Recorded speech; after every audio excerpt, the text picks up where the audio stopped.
to our cable show, It Takes a Village. It's a program of the Village for Rhode Island foster and adoptive families, and it's a program to educate individuals that are interested in foster and adoptive care in Rhode Island. We created this show as a part of an outreach effort to attract more families to become interested in foster and/or adoptive care, as well as to educate people about different resources and information that they should know that's pertinent to children that are in their care. Today's show, we're going to focus on an interesting topic of summer activities. What do you do for fun with kids and families in Rhode Island or even nearby that is either low cost or free? So today, I am the host. My name is Sue Babin, and with me is my co-host, Rachel Briggs.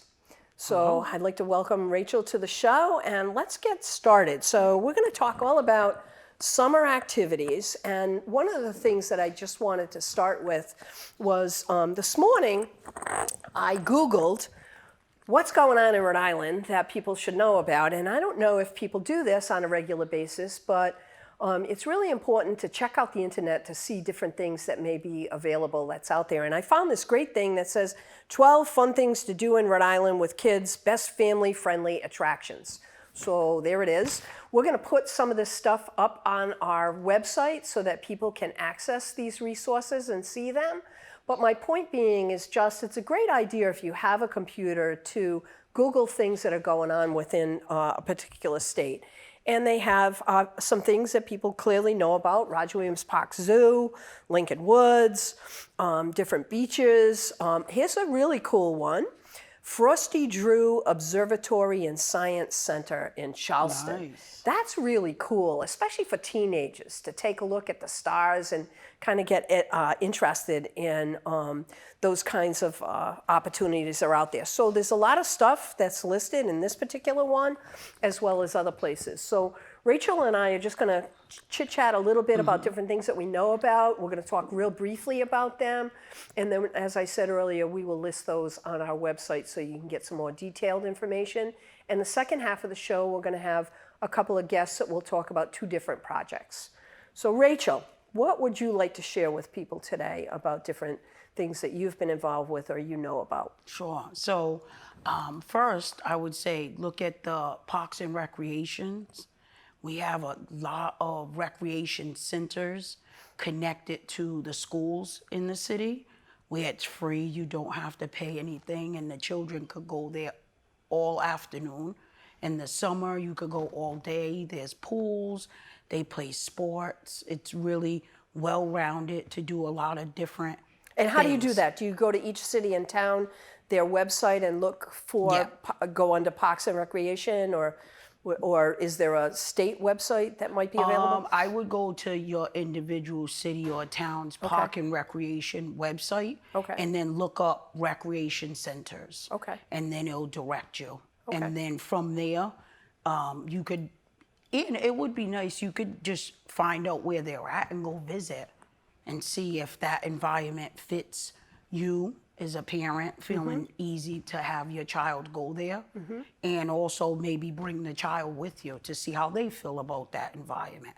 So yeah, very accessible, very accessible. Another thing that I found out recently was there's a number of camp guides, summer camp guides in Rhode Island, and this particular one is the Summer Camp Guide 21. You find this in grocery stores. You know those little racks in the front of the store where you can get those free magazines. And this lists camps all over the state of Rhode Island, the kinds of things that they do at the different camps. There's even a camp at Roger Williams Park Zoo. There's, I'm just pulling it up, Imagination Wizard Academy, the Boys and Girls Clubs. This tells you about the camps, Mother of Hope camp, where I'm going to be sending my daughter, as a matter of fact, Monday. School ended this week, and it's up in Chepachet. And it tells all of the different activities. The camps usually run about 8 to 10 weeks throughout the summer. Some of these camps are day camps where you can go for a particular day. Other camps, you can go a week. Some of the camps, if you buy 3 weeks or pay for 3 weeks, they will give you a week for free. So again, go in your grocery store and check this out. Yeah, sibling discounts too are huge if you sign up more than one child, you'll get a discount. Excellent. And it's always good, just ask, do you have financial assistance? Because I think a lot of times programs have that assistance, but they don't just come right out upon meeting a family and offer it. You know, so just ask. There's no harm in asking. If they have some type of financial assistance, and they'll offer it to you. How about some free activities? Are you aware of any free activities that are out there? Yeah, so a lot of the parks in the city, I live close to one, they have movies in the park where you could go with your family. If you look up the parks in the city, you'll see there's a lot of free activities to attend. And also, speaking of free, the Rhode Island Museum of Science and Art. And where are they? So they're located on Westminster Street in Providence, across from Classical and Central. They have an actual museum, hands-on museum with STEAM-based activities. So that's science, technology, engineering, art, and math. So you could go in. They're open-ended, so there's no... Can you just walk in, or do you need to make an appointment? So no, they're open hours. During COVID and the shutdown, you did have to make a reservation, but now they have open hours Thursday and Friday, 1 to 5. Saturday and Sunday, 12 to 5. Now, the museum does have a $5 fee. But they do go out into festivals. So PVD Festival will be happening here, and they'll have tables set up where you could come and do science-based activities, hands-on activities. What's the age range of children that usually go there? Yeah, so it's geared towards upper elementary, so 5th and 6th, and then into middle school. But I like to tell parents, if you feel like your child has an interest, just bring them. Because I think that's how we start getting exposure to things. It's just trying it and just being around it, you know. So for me, there is no age limit. What I like about them is it's a fun activity, and it's also a learning activity. Absolutely. And I know you ran one of the classes that we offered to some families, some children associated with the village back in early spring. Yes. And what were those classes about? So those were free classes. They were. Which we posted it, and every one of the available slots went in one day. But so, there were two or three different. So a lot of the programs through the museum. I am an educator at the museum. We have outreach programs. We go out into the community, and schools, libraries, those are free programs. You look at your community libraries and see programs we have. They all try to bring together the skill sets of artists and scientists, which is curiosity, observation, experimentation, and communication. Nice. Those are skill sets that both artists and scientists use. And the major one for me is experimentation, because it's okay to get things wrong. So many scientists have gotten things wrong and just kept trying, you know? And I think that's something really useful for our children to stop practicing now. That's okay. That's a really good book. And another thing about the museum is that it's a small group activity. So kids are interacting, meeting other kids, so a social opportunity. You know, it's really colorful in there, and you can't beat free or limited cost. Another thing I found in the grocery store is this one here, your ultimate summer guide. These are all different things to do throughout the state of Rhode Island, and it comes from Rhode Island Monthly, who is really helpful at putting out informational materials. There's other organizations that put out summer guides. Again, if you just Google that, you'll find those different guides that are out there. So a lot of that stuff that's online is really helpful. And another one I just wanted to talk about a little bit is something called the Empowerment Factory. What do you know about the Empowerment Factory, Rachel? Well, I know that most of, if not all, the classes are free, and they're art focused and hands-on. And where are they? Are they? I want to say they're in Pawtucket. Are they on off North Main Street? I think in they're that somewhere area. Yeah, up that way. Yeah, so not far from Providence, is right on the border of Providence in Pawtucket.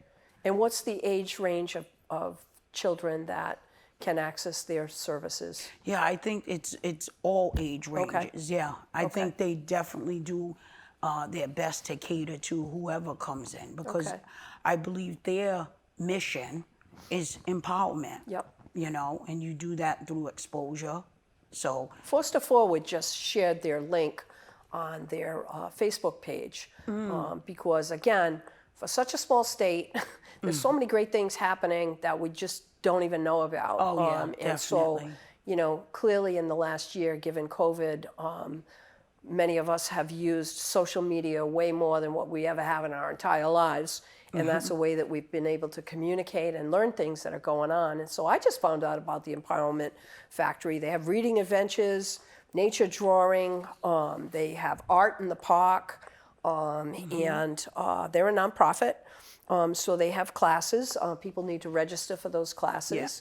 Yeah. I believe the Y also has some swimming programs, which may be a little tough to get in over the course of the next couple of weeks.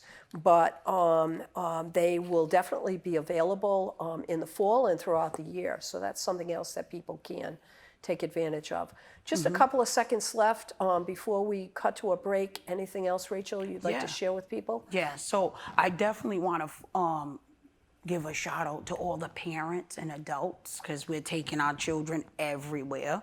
RIMOSA, which is the Rhode Island Museum of Science and Art, they organize an adult night. It's called RIMOSA After Dark. It's going to be on Saturday, July 24th. It's 21 plus. And it's just an opportunity for adults to use your respite, right, and go and enjoy yourself in the museum. We'll definitely get that up on our website so people can find out some more information and post it on our Facebook page. Okay, we're going to take a quick break, and then we'll come back to the second half of the show, and Rachel will be here with 2 new guests. Thank you. Thank you. Hi, welcome back to It Takes a Village. I am Rachel, the co-host, and also a kinship adopted mother of 5. This segment, we are going to highlight 2 organizations, resources for families. We first have Valerie Tutson, creative director at the Rhode Island Black Storytellers and founder of Funda Fest. Yes. A great event. Good to be here. Thank you for coming. And we also have Susan Gale, who is the publisher of Kidoinfo.com. So we're going to talk and get information and hope that this is helpful to everybody. So first, Valerie, tell us some history about RIBS, the Rhode Island Black Storytellers, and some happenings. Some happenings. Well, the history is that many years ago when I was first telling stories, I wanted there to be a Black Storytelling Festival in our region. I was going to the National Black Storytelling Festival every year, and I live in the city of Providence, surrounded by Black kids and kids of color, and I just wanted there to be something that would celebrate Black culture and history and the oral tradition. So at Ramona Bass Colabay's table, we birthed the Rhode Island Black Storytellers, and we decided to call our festival Funda, because Funda means to teach and to learn in Zulu and Kiswahili, 2 languages spoken on the continent of Africa. And it looks like fun. And we know that storytelling is fun. And we learn a lot. Yes, absolutely. I know that I've attended the Funda Fest, and it's beautiful. The music, and it brings in individuals from all over. That's right. That's right. And we also, this summer, for the second time, are doing a Funda Story Camp. So that means kids, like we got to have your kids last year, and we're going to have them this year. They get to learn some storytelling techniques, and they learn some stories and do some performance. So we're really excited about that. And then even going forward, we'll be offering it in the winter and again in the spring over vacations, because we're also trying to train up the next generation of storytellers. Yes, and I think that's such a beautiful connection to foster and adoption, because so often our children don't know parts of their story. Sure. And I think learning those techniques, learning how to stand up in front of an audience. I know for my daughter, who was very nervous, and then she learned the story, connected with other children, and she went up and told the story. Yes. And then I think even at the end of the night, she asked if she can sing. Yeah, she was amazing. Yeah, she was amazing. And that's so powerful, right? And especially if you've got some transracial fostering or adoption, right? So for kids to have a sense to also dig into their own culture as well, or learn about somebody else's. Yes, absolutely. I love it. So you said the storytelling camp is something that you plan to have in the future? That's right. So now we've got in person, and then we've got online in the winter, and then spring will be in person again. Beautiful. So folks can get on our mailing list and find out how they can figure out what's going on. So how do they get on the mailing list? Is there a website they can go to? Our website is ribs with an S, fest.org. So you can email us at info@ribsfest.org. You can also really friend us or like us or whatever you're supposed to do on the professional Facebook page, Rhode Island Black Storytellers. So we post a lot of the things that we do. Oh, that's beautiful. Yeah. That's great. Thank you so much for being here, and I look forward so happy to be here. Attending some more events. It's so great. Yeah, during the summer, Ribs Storytellers are out and about. We'll be at a Black History event in Newport in August on the 14th, celebrating the Patriots Park, where the first Rhode Island Black Regiment came from. So we'll be telling stories there. So if you get on our list and connect with us on Facebook, you'll get to see all the places and spaces we'll be. That's great. Thank you so much. You're welcome. Yeah. So Susan, you are the publisher of Kidoinfo.com. Can you tell us some of the history of how it got started? Sure. Kiddie-Info was started over a decade ago by a mom who wanted to help other parents to find fun and meaningful things to do with their kids. And that's what we still are doing today, is we have a variety of resources on our website, which is spelled Kidoinfo.com.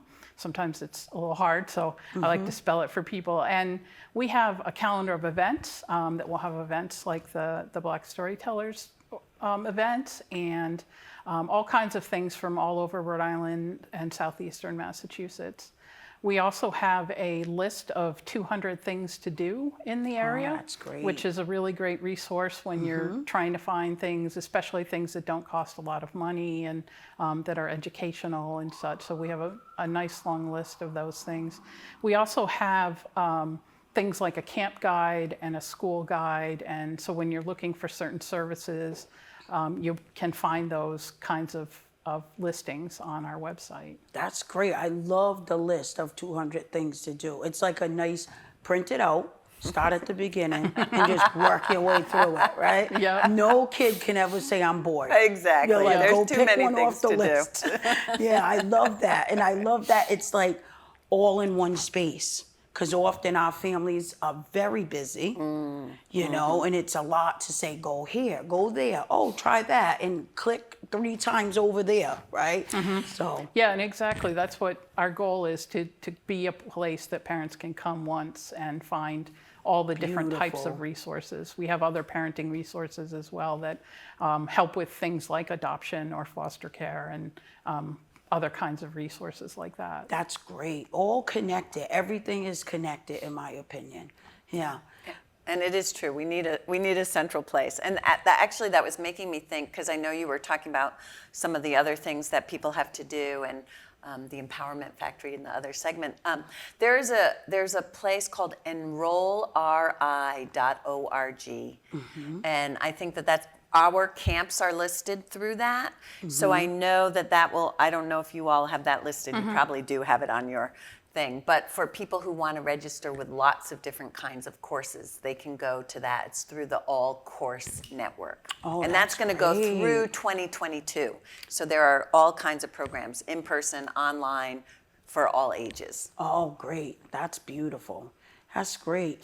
Well, I thank you all, and I hope that this was this segment of It Takes a Village was helpful. And whether you are involved in foster care or you wanna be a helping resource to families in foster care or adopted families, our goal is to strengthen the foster and kinship caring community in Rhode Island. If you would like additional information, you could check out the closing credits to get information about RIBS, the Rhode Island Black Storyteller, and Kiddo Info. Spell it again for us. KIDOINFO. So it's exactly Kiddo Info. Kiddo Info. Just one D. That's One where D. people mess it up. People put two Ds. So we want to say thank you to our guests today, and thank you for watching our show, It Takes a Village. So at the end of every show, starting now, I was involved in a leadership project called LEND, the Leadership and Education of Neurodevelopmental Disabilities. And part of that internship, I created a leadership program. And my leadership program was called Word of Mouth. Because I think there's so much that goes on, like Sue said in the previous segment, in this small state, but it gets lost somewhere. So I wanted to develop Word of Mouth as a resource that I can highlight certain activities and happenings in the city. So to shout out to our middle school children, parents there's a lot of preteens and teenagers in foster and adopted homes, and sometimes we're at a loss of what can they do. And I suggest that families look into the Providence After School Alliance, known around the city as PASA.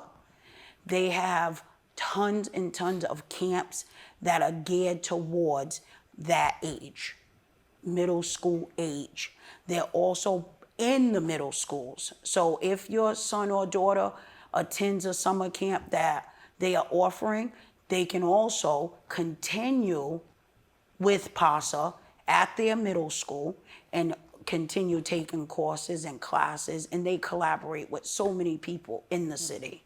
So it's a great resource. Again, it's the Providence After School Alliance, PASA for short, and look at the camps that they have going on this summer. Also look at how you can get connected, your son or daughter, in their middle school. They stay right after school and attend art, science, history, storytelling, anything. So that's a resource through Word of Mouth. Thank you. Have a good day.